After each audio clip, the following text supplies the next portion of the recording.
What is going on, guys? Nick here with Angling Addicts Pacific Northwest. Welcome to the channel if this is your first time. If not, welcome back. Today we're going to be talking about steelhead fishing with these pink worms or just any worms in general.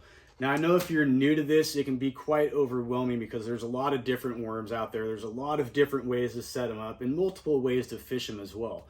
So my goal for today is to just basically break it down into its simplest form and just show you how to get these worms set up on a jig underneath your float. So this way you can get your foot in the door in the steelhead fishing world with these worms and be able to expand and experiment from there. So let's get started.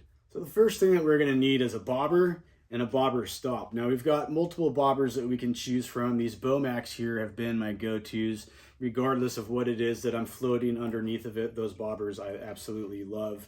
And then we're gonna need a bobber stop. It doesn't matter, again, which it is, as long as it gets the job done.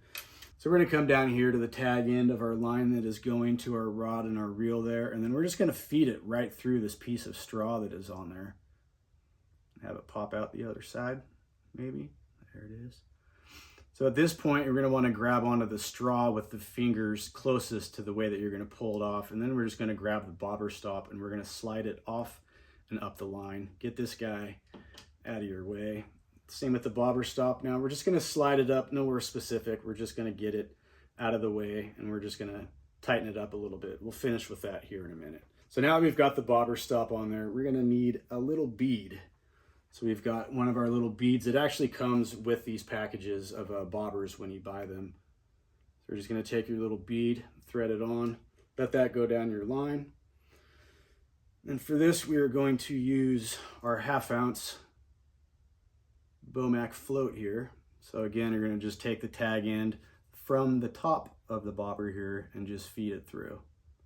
It always seems so much harder when I'm on camera. We'll just feed our line through. Now we can go ahead and pull that out of the way as well. So now we're going to take one more bead to go underneath of our bobber there. We're going to throw that on. There we go. Now at this point, we can go to tie on our swivel or our weight, whatever it is that we're going to be using at this point. But what I like to do, just as a little bit of a fail-safe, in case we do snag up our gear and happen to break off, we don't want our line exposed and our bobber to come floating away. We've all seen that when we're standing out on the bank. At some point, somebody's bobber is bound to go floating by. So now here at this point, we are going to come down to our inline weight. This is a 1/2 ounce inline weight. All right, we're gonna clip that off just to get it out of our way. So now here at this point, we can take that little bobber stop that we put on the bottom for our fail-safe. Where are you going, bobber? We're gonna move that down just above our hook. And then we're gonna come up here to our bobber stop. And what I like to do is make sure that your bobber stop is nice and tight before you end up cutting it. What you don't want to do is go out there, make your first cast and realize that that bobber stop is not tight enough, but you've already gone ahead and cut off too much to not be able to make any more adjustments. So I always try and leave just a little bit of line on there so I can still get fingers on there and tighten it up if I need to. And so I'm going to be using this 15-pound soft steel. It's Instinct fluorocarbon. So we're just going to grab some of that. All right, so now that we've got our section of leader cut off, I'm gonna go ahead and we're gonna tie that onto our inline weight now.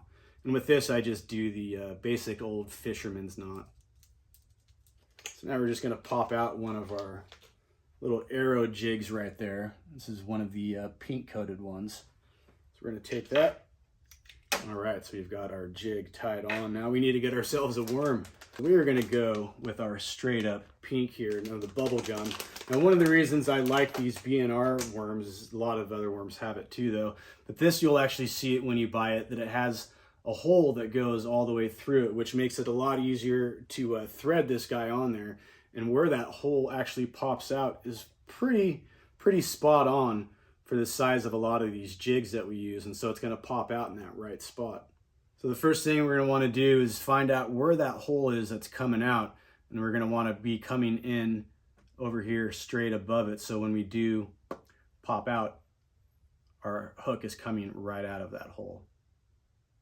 we can just take this little fella, start threading them on.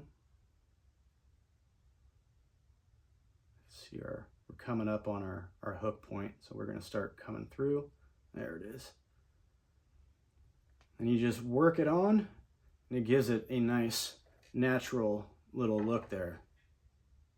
All right, so there it is. We're going to be going bobber stop, bead, bobber, bead, our little fail-safe bobber stop down to our inline weight, down to our leader. It's going to come down to our jig and our worm. Now, so real quick, this is my setup. This is the Okuma Cascade Pro. It is 9'8", rated 6 to 15 pounds and a 1/4 ounce up to a 3/4 ounce. I've got that paired up with an Okuma Helios HSX 40. It's got some 30-pound high-vis braid on there, and then I'm using, as you guys saw, that 15-pound soft steel Instinct fluorocarbon. Now, when it comes to float fishing, and so I always stick with those longer rods. Very seldomly do I ever go shorter than a 9.6. Up to about a 10.6 is about as big as I ever float, really kind of depending on the conditions and the size of the river that I'm floating. But this 9.8 has been my go-to. Gets the job done. You really just need something that's going to be able to reach out there a little bit and be able to help you mend your line, which is one of the reasons that I use this high-vis yellow, because when you cast out, you're actually able to see where that line is in the water. And if you have excess line out there, you're going to be able to see that bow, and you're going to be able to fix your line and get it so your float and your presentation is going through as it should be. But I hope that helps some of you guys out. Please hit that like button if this video helped you and you guys enjoyed this video. Hit that subscribe button if you're not already subscribed. Best of luck to all of you guys, and I hope to see you out on the water.